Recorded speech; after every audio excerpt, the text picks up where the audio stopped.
Off the coast of Scotland are a group of islands called the Hebrides.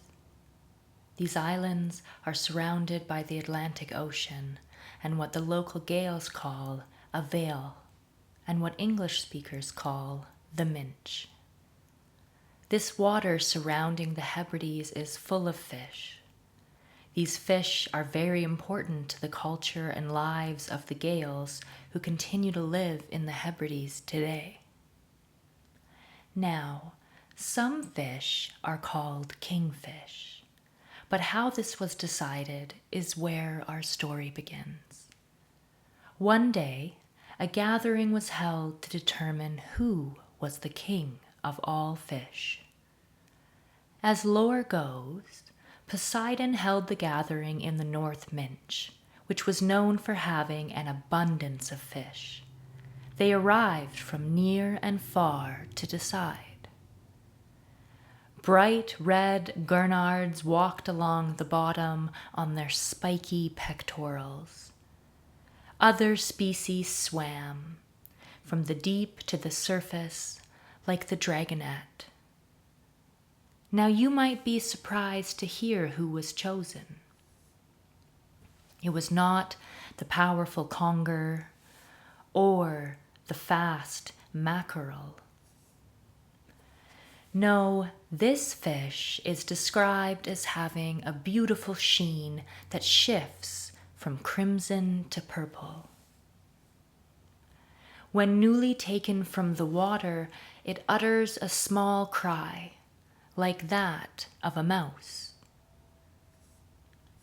But most importantly, this fish, who is to be named the king of the fish, is known to be unlike other fish, and to swim against the wind. Aye, that's the herring, Skadden. Chosen partly for its beauty and partly for its usefulness to us folks who walk on land. But they were also chosen for their way of life. Unlike the mackerel or most other species, they do not eat up their own young. Instead, they glide through the water and suck in the glints of plankton. And with that, Poseidon named the Skadden king of the fish. After the Skadden is named king of the fish, most of the other fish could see why. They shrugged their fins and flicked their tails and returned to feeding and their migration. But there was a latecomer to the proceedings. A flounder, hugging the contours of the bottom of the ocean, arrived as only the stragglers were left to gossip, which many islanders are known to love to do. The flounder really thought she had a chance, and asked, "How did all go then?" She asked a passing Bodak Ruach.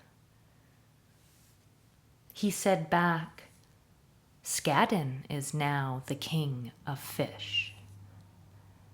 Flounder, clearly upset, responded, "So, I suppose that's that then. Where does that leave me?" As she said this, her mouth twisted up in a funny way. Poseidon must have noticed that she was such a poor loser because the flounder's mouth stayed that way. In fact, her descendants still have that curious twist in the mouth to this very day. Keith, you're just sticking your finger in your mouth.